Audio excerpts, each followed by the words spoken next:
Hello and welcome. This is a very special episode that we are bringing to you over the weekend in our coverage of Mission Paris here on Firstpost. And of course, this is looking back at the games that was. So let's get started.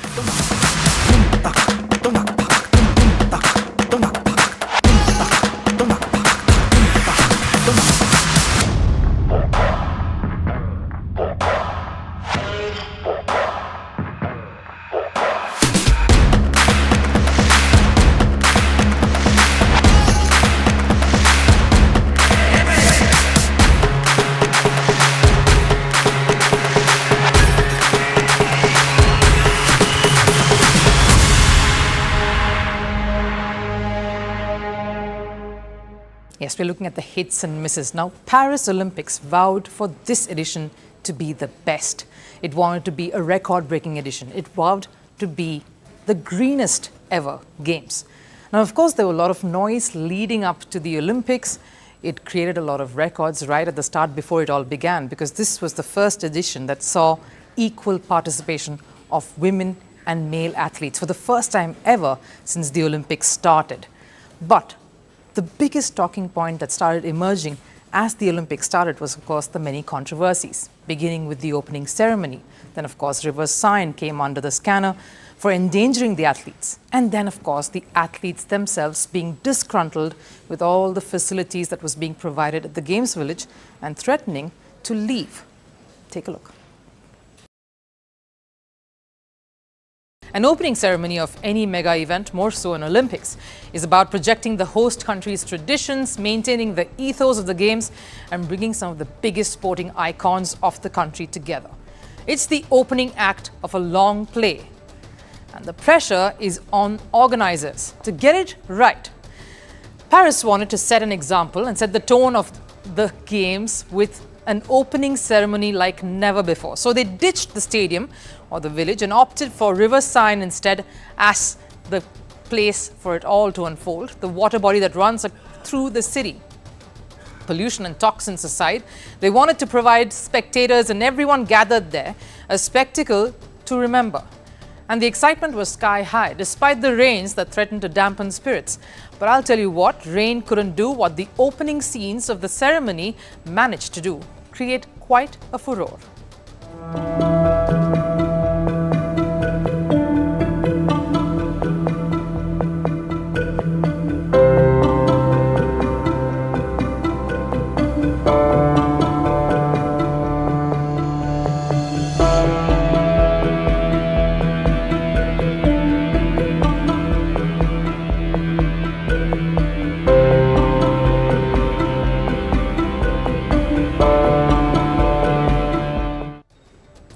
What you saw there was, let's call it a rendition of the famous Last Supper, as originally depicted by the famous artist Leonardo da Vinci. The Last Supper originally is a depiction of the biblical scene of Jesus with his apostles, sharing the last meal before the crucifixion. Now, it's great to pay your respects to something that is revered by Catholics the world over. What France did was basically give their spin to it. So what was supposed to be an adaptation turned into a bit of a parody for the purists. Why? Because the scenes had drag queens performing every character of the famous and religious Last Supper. The scene featured DJ and producer Barbara Bush, LGBTQA+ icon flanked by drag artists and dancers on either side. And that sparked outrage across the world. Everyone was fuming at France's seemingly insensitive hand in treating something that was sacred to many. It was seen as an act ridiculing religious sentiments. And the internet broke with many lashing out at the organizers for trying to execute something in what they called a superficial garb of wokeness. They were also upset with the IOC, the International Olympic Committee, that governs all of this, to allow something like this to pass.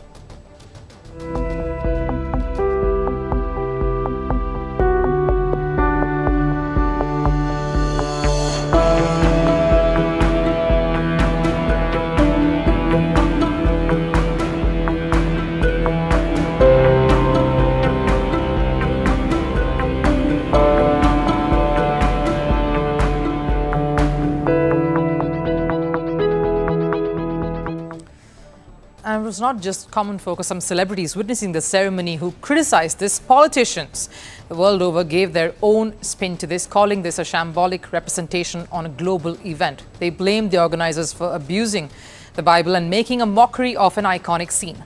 One of the many who condemned this was, of course, Russia's foreign minister spokesperson, Maria Zakharova.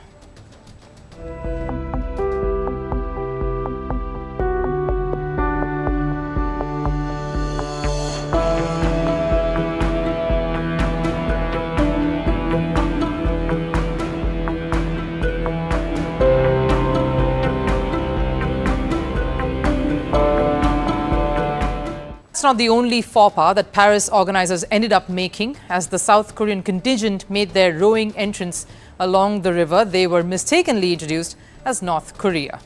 Though the subtitle, the text on the bottom of screens that was broadcasting the opening ceremony for those viewing outside was correct, the error is politically sensitive owing to the tense relations between the two countries. All right, in the quest of being the greenest and the greatest Olympics, Paris is turning out to be a bit problematic for the athletes. It's like students in the class of a very strict teacher. They realize soon enough that it is best to mess up and get punished to stand outside the classroom so that they can have their own fun and watch the other kids squirm. So what's making top athletes the world over squirm in Paris? Many of them are pretty fed up with the facilities that the Games village is providing. The same village which was lauded for their out-of-the-box setup is now facing a mini exodus. Students exiting classrooms, in this case athletes, finding reasons to run away from the Games village, ditching the prestigious Games village for luxury hotels instead. So what's prompted them to leave proximity, safety and break the rules to do that? Take American tennis player Emma Navarro, for instance. Her biggest complaint is about the cardboard beds. Just to give you a bit of a flashback, it's these anti-sex beds.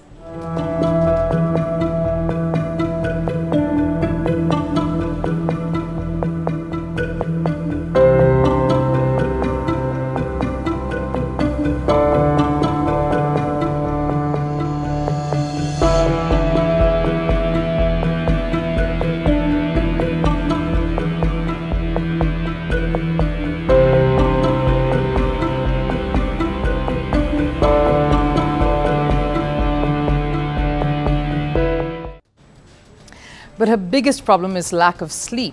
The beds are just too small to give athletes their much needed.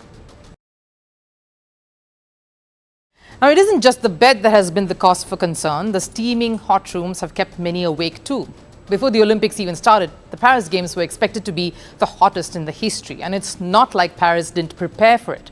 They did, in accordance to the green theme. So instead of air conditioners, geothermal cooling systems have been installed instead. Many, like Team USA, have resisted too, getting their own portable AC units. But the concerns are not just about facilities in the players' rooms. The fuel that keeps Olympians going. Food, that's the biggest bone of contention. Reports say the start of the Games had reports of dining hall serving up more drama than Michelin star meals. Many athletes, including India's medal winner Manu Bhaker, have complained about lack of proper food.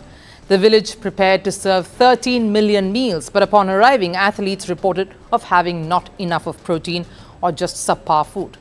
There were news reports of a shortage of eggs as Paris opted for more green menus. The issue seems to have been resolved, but not before that prompted many to leave the village.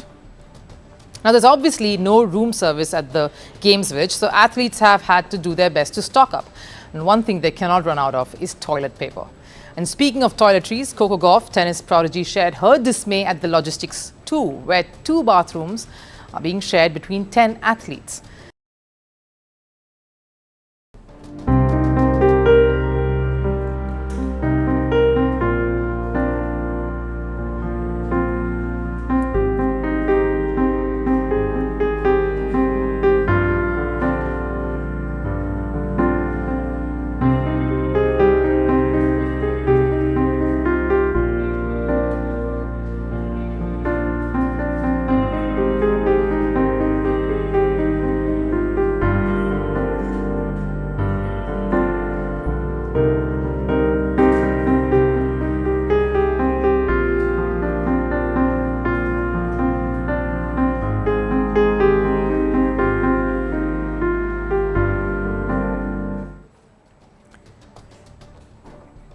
That's an emotional, jubilant Angela Carini telling the world that she made her father proud by making it to the Games, getting closer to her biggest dream of winning a medal.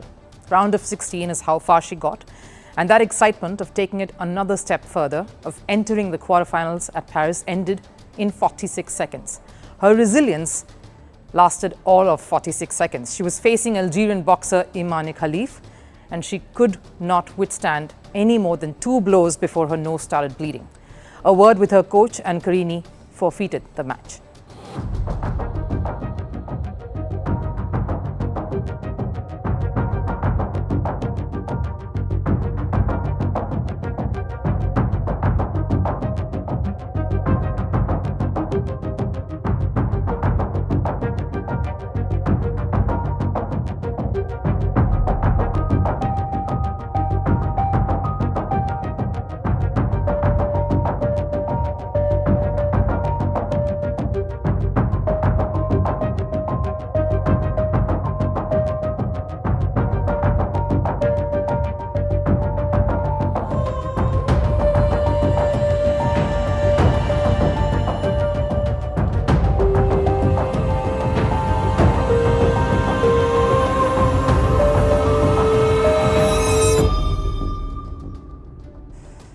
That's Carini in the blue crumpling to the fore, and she was sobbing right after she surrendered.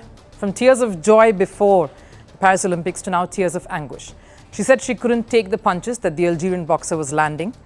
This is the same boxer who had been barred from the gold medal match last year at the World Championship in New Delhi, India. Reason? Khalif had failed the eligibility test. The levels of testosterone in her body was way too high for her to be participating in the women's category. And remember, this is a boxer who's participated in tournaments before alongside women in the past. Khalif, though, had failed to meet the gender eligibility criteria by the IBA, the International Boxing Association, in 2023. But come the Paris Olympics, the decision regarding boxing events fell squarely on IOC. This because IBA remains suspended now. And IOC instead reversed the last call and allowed 2 boxers, one of course Algerian Imane Khalif and the other a Taiwanese boxer, Lin Yu Ting, to be part of women's events at Paris. Khalif in the 66 kg category and Yu Ting in 57 kg category. This 46-second bout, though, created quite an outrage online.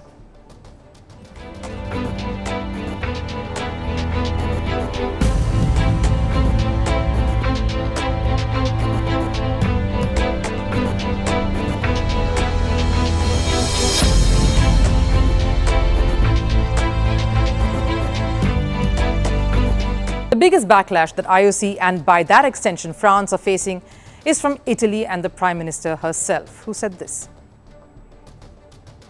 I think that athletes who have male genetic characteristics should not be admitted to women's competitions. And not because you want to discriminate against someone, but to protect the right of female athletes to be able to compete on equal terms. From my point of view, it was not an even contest.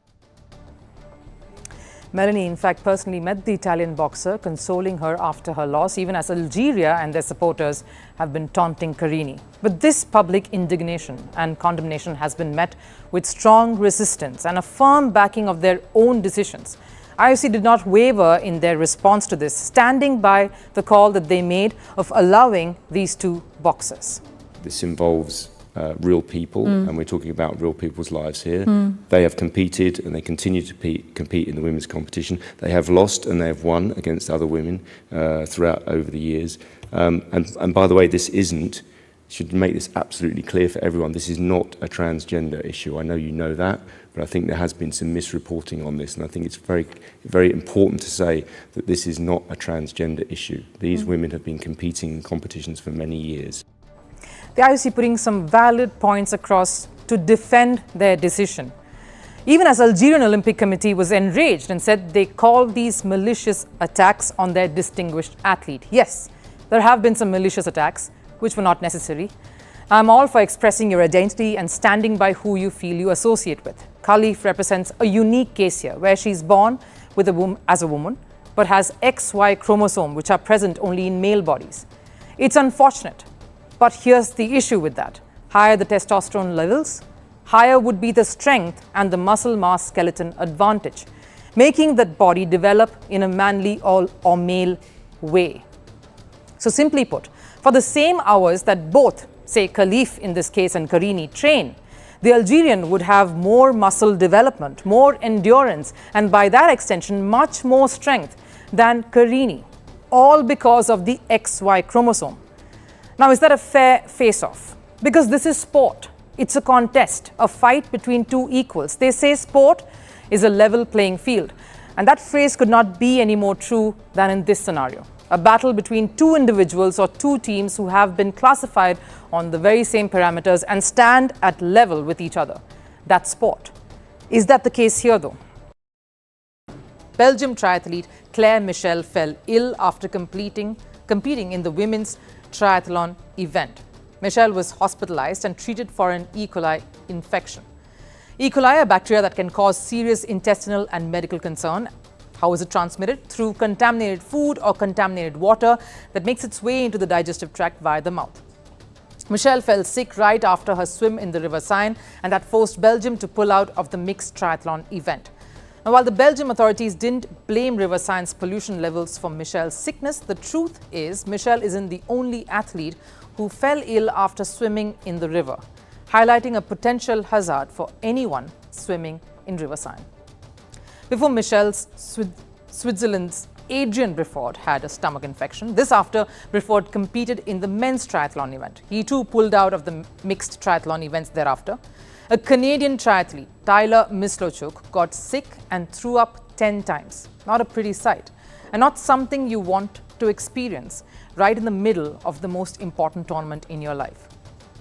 So it's not just one athlete. Many of the triathletes and those who swam in the river have had serious illnesses to combat, leading me to believe that the River Seine was indeed not swimmable.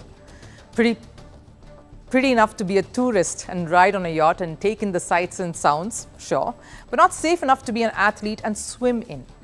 Confirming this fact was Belgium triathlete Julian Vermeulen, who was part of the women's triathlon event. Can't say safety of athletes is a priority.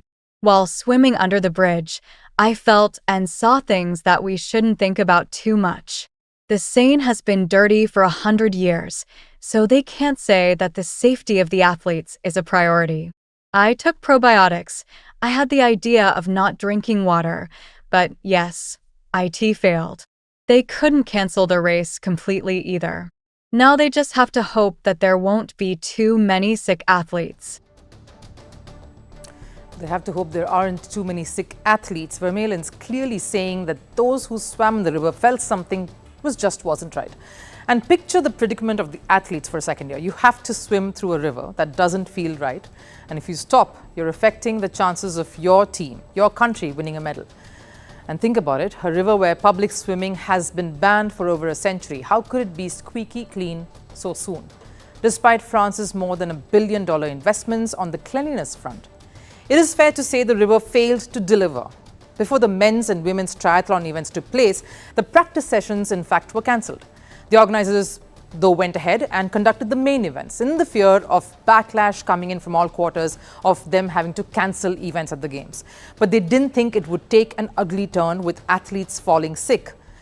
Despite this calamity, the mixed relay event went ahead as planned, despite the practice sessions to those also being called off due to high toxin levels in the water. Clearly, the toxin levels in the water did not miraculously fall a day later for the event to take place. So safe to say, player safety was compromised. Now, of course, it wasn't just controversial. There were a lot of memorable moments that this edition will be remembered for. The athletes, of course, stepped up to deliver some stunning moments that we all will remember for decades and generations to come. Like, of course, Novak Djokovic at 37 clinching an Olympic gold, Simone Biles making a comeback, and many, many more memorable performances. Take a look. USA won its team gold at gymnastics last night in front of a glittery, starry-eyed crowd. And yet, one name emerged in that triumph, that of Simone Biles. She dazzled everyone with her vaults, her twists, her twirls, and impeccable landings. The horrors of Tokyo seemed a distant memory. A Tokyo Olympics that saw Simone Biles pull out of all events, an Olympics that made Biles withdraw from it all, an Olympics that made her come to terms with twisties, a mental health issue that she knew she had to deal with before she ever got back. And it was not just a mental barrier that she had to face and battle hard with. Biles has broken down in the past about the sexual abuse that she had been subjected to, along with many others, by the USA gymnastics team doctor Larry Nassar. To even think of smiling again and hope for a better future would have seemed very difficult. And this for an Olympic champion, someone who knows how winning feels. Biles had to experience the biggest highs and the lowest of lows to come to this moment in the city of love in Paris, at the Bercy Arena, to finally smile again, laugh again. We spoke at the start about the cost of winning. It cost Biles a lot to just be there at the arena, run in and perform, dance to perfection and glide and soar with grace. The strong Biles may have moved on, but she's not forgotten. And to keep that mental peace and sanity about her, she still goes to therapy. In fact, on the morning of the gold medal winning event, Biles attended therapy. No happiness is permanent and no hardship is fleeting. That's been the life lesson that has propelled Biles to keep gunning for gold. She says winning has changed for her now. She says she's grown older, more mature, and it is this thought that continues to inspire many. I think what success means to me is a little bit different than before. Now it's just showing up, being in a good head place, having fun out there, and whatever happens, happens. I focus on routines and going out there competing and seeing how comfortable and confident I feel. But here's the thing, the crowd that came for the gymnastics event last night came for Biles. From Bill Gates to Gianni Infantino to Lady Gaga, Tom Cruise, Serena Williams, Spike Lee and many more. Celebrities in their own right, huge personalities, were there in full attendance to watch a star. It was their way of saying they stood by her. They stood for her resilience. They supported her supremacy. They applauded her fighting spirit to emerge as the biggest American icon of the sporting world. And that is something. Simone Biles' magical art, her stunningly powerful artistry, is what wins her medals and brings her glory. No doubt, a one-of-a-kind star. But it's her journey, what all she has had to endure along the way, the torment she withstood, that has truly made her a legend already. When a world champion, and Noah Lyle, is up against some of the fastest men in the world, the hype has to be unbearable, and it was. And it only intensified after the semi-final because Lyles finished behind Jamaica's oblique Civelle. Civelle dishing out a death stare to Lyles right before crossing over the line, telling him that he was the supreme runner here, not Lyles. And there is, of course, history to this war and this rivalry of sorts. Civelle had engaged in some of these heated moments 2 months back at the Racers Grand Prix 2 and had won that race there. So everyone was expecting Lyles and Civelle to go head-to-head here too. Lyles was a man under fire and it was getting a little too hot in there, with the pressure mounting on the American. Lyles was also doing his best to fly under the radar, coming in for the final, wearing a pair of sunglasses, a hat and even a mask to avoid any extra attention. The race threw all expectations out of the window with this photo finish. Civelle was nowhere in contention here. It was Civelle's compatriot, Kishane Thompson, who was not just giving Lyles a stiff competition, but also gave the most picture-perfect final moments of the race. Noah Lyles beat Kishane Thompson to gold by 0.005 of a second. Both the runners recorded a time of 9.79 seconds, but Lyles had a 0.784 to his name as compared to Thompson's 0.789.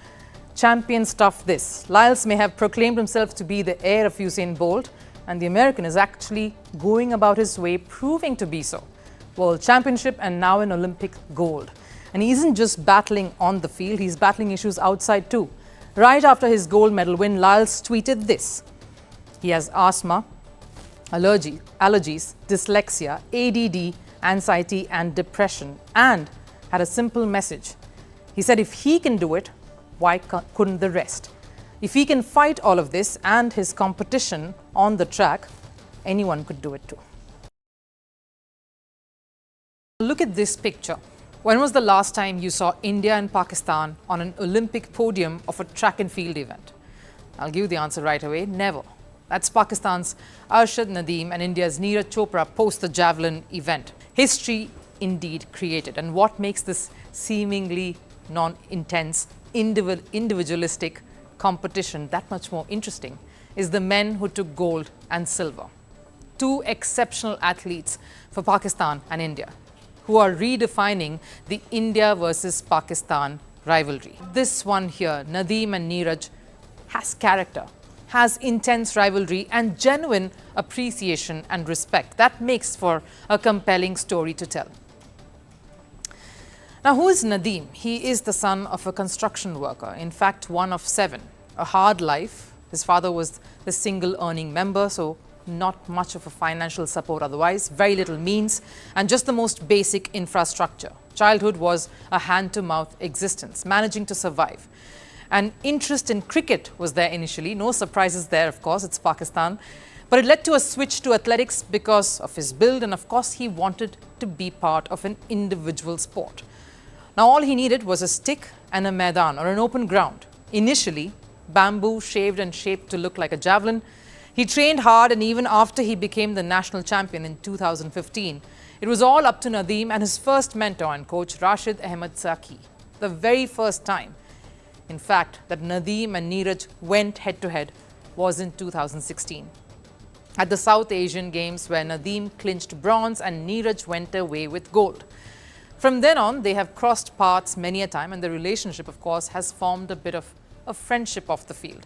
We have to look at the Indian contingent. Now, there were a lot of promises made way before the start of the Olympics that this particular edition, the Paris Games, would be the biggest and best ever medal haul that India would rake in. There were a lot of promises made, but it didn't quite live up to it. There were quite a few near misses, some fourth place finishes, some disappointments. But the biggest story, the biggest image that came out of the Games, of course, was the heartbreaking story of Vinesh Phogat, an athlete who wrestled so many adversaries from behind the scenes, off the mat, to her opponents, very, very dominant opponents on the field, to make it to a gold medal match. The first ever woman wrestler to reach so far, only to be disqualified for just 100 grams. It was a heartbreaking story that became the biggest talking point for the Indian contingent there, of course, which also led to her announcing her retirement from the sport itself. But there were a few moments that brought smiles to all the Indian fans, not just gathered there, but everywhere else around the country, by some stunning performances. Take a look. We talk of sport being a field where the slightest of margins determines a winner from a loser. We've seen so many examples of it already, right here at the Games itself.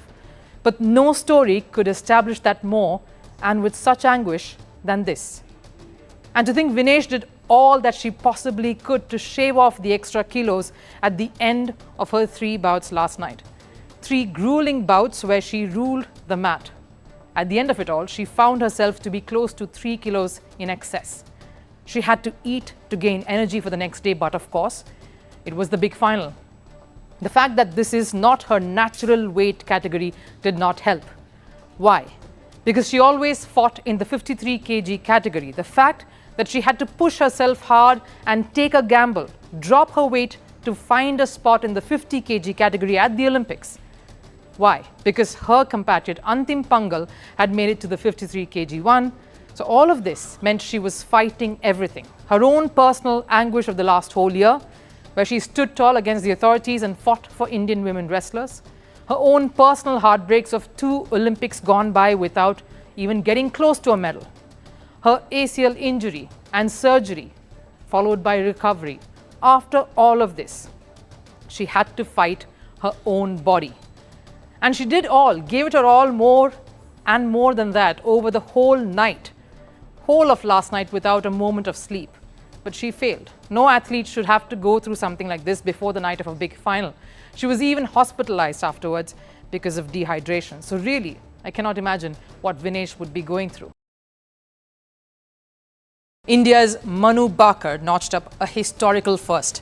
She became India's first female Olympics medal winner in shooting. This after she clinched bronze in the 10-meter air pistol event. This was also India's first medal at the Paris Olympics, but this monumental achievement isn't just about India's golden hour. It's a coming-of-age story of a youngster who had a horror Tokyo Olympics, a fall from grace and a fallout with her mentor, Jaspal Rana. And after all that, she managed to turn things around. All it took was the Bhagavad Gita, a religious scripture, Usain Bolt, the fastest man on earth, and her mentor, Jaspal Rana. Tokyo Olympics shattered Bhaker. The teenager was making her Olympic debut and there was a lot riding on her. But she had a terrible experience in all 3 events she participated in. Due to her pistol malfunctioning, Bhaker failed to qualify and broke down.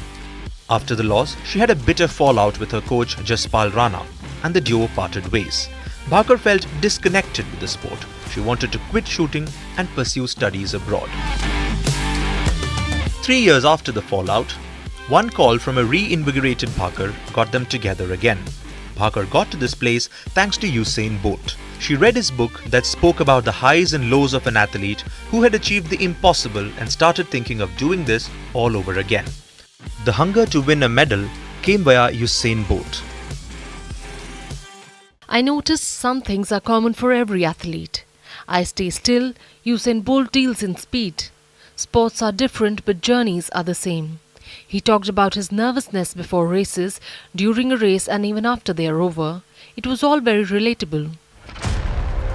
Her reunion with Rana was shaping her for a rebirth. His unique training methods and his chemistry with Bhaker was key to the young shooter finding her feet and her will again. It was Rana who also led her to sharpen her mind. She took to Bhagavad Gita, the scriptures, to find additional inspiration that she says has helped her along the way. What was your first thought that came to you? And I know Sunday was very, very special. Did you even imagine? I mean, of course, everyone goes for the big prize. But did you imagine after Sunday you will have such a moment today? No, definitely one medal I had hoped that I will get for the country. But 2 is an immense pride for me. But on Sunday, I think I was more like, let's focus on this match and we will see what the future has. So I just kept trying my best in each match. And well, it was a great show for the Indian team. So I'm glad that I was a part of it and I could win 2 medals for my country. India has managed to seal its 4th medal at the Paris Games. They've won their 4th bronze as well. Yes, the colour is the same, but it's been quite the victory. A perfect farewell for PR Srijay's Indian hockey, notching up the 4th medal for India, winning bronze, beating Spain. But this is a moment they will cherish. The visuals that we're seeing right now over there, right from Paris, is that all the players have gathered around PR Srijay, who's in tears, he's on the floor. They're all in an emotional moment. It's been an emotional ride for all of them. You remember that quarter-final match? That was the most important game. That was a game that could have gone either way. They had a very tough contest playing Great Britain.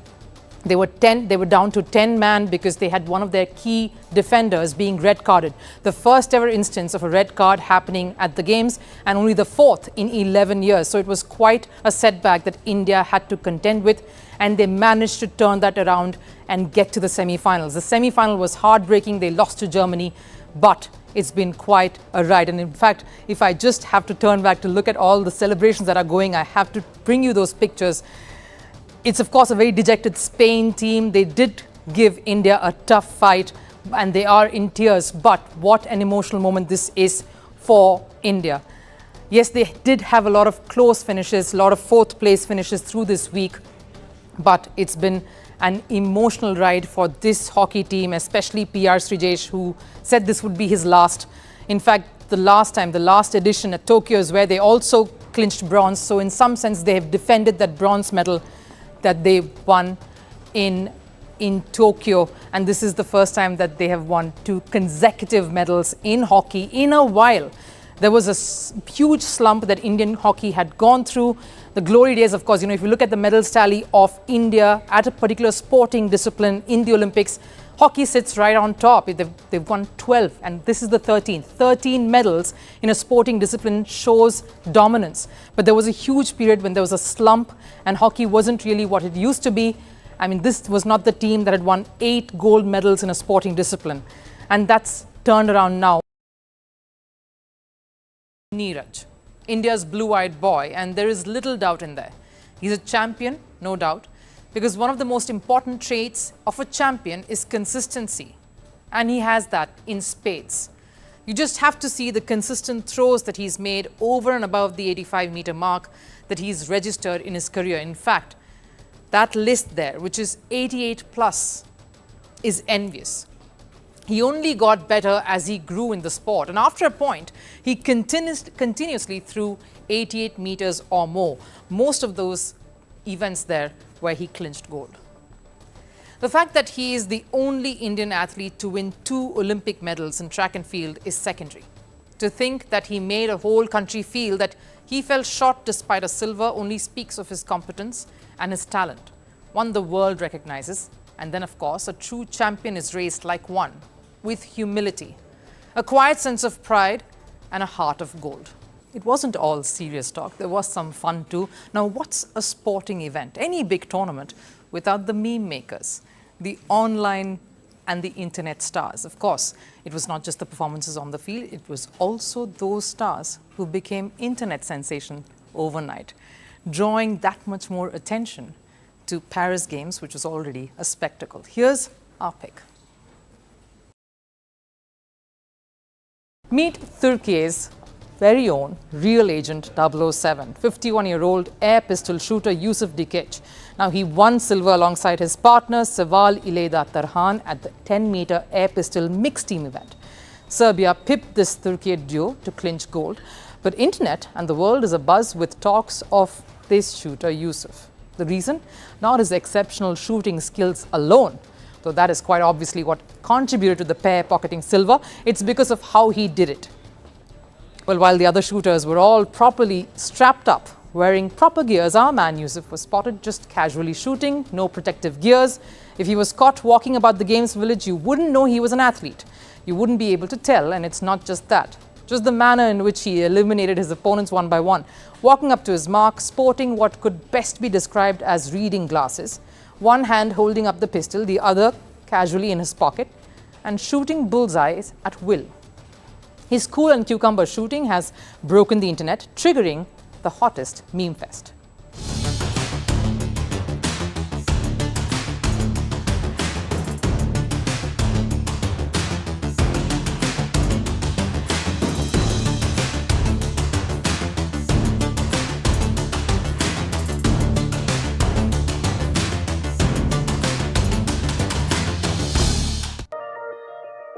The stylish Turkish shooter Yusuf Dikic is inspiring not just the meme makers but other top athletes too.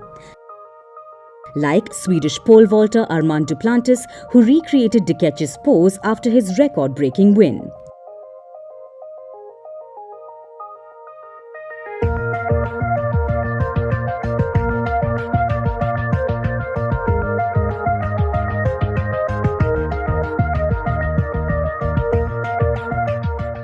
If Paris was going gaga over the Turkish sharpshooter, the Games also saw a lady boss in Kim Yeji. Yeji is going viral for her James Bond-esque style and seemingly effortless precision. She too shot to silver. Unlike Dikic, Yeji had full gears, making her even more threatening and adorable at the same time. But that threat eased up a bit when she was spotted carrying a stuffed toy elephant belonging to the 31-year-old's daughter.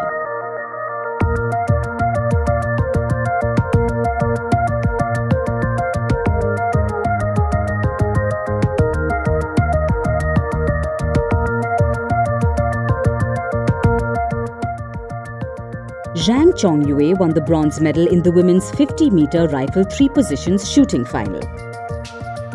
But the Chinese shooter is creating waves online for the Hello Kitty stickers on her rifle. Way to get the cool quotient up.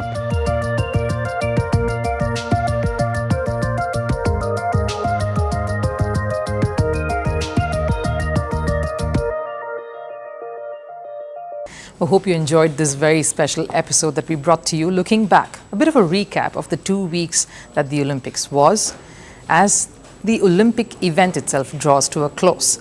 As always, keep following Firstpost and me here, Rupha Ramani, for all the latest coverage of sporting activity, sporting action and reactions from around the world. Till then, take care.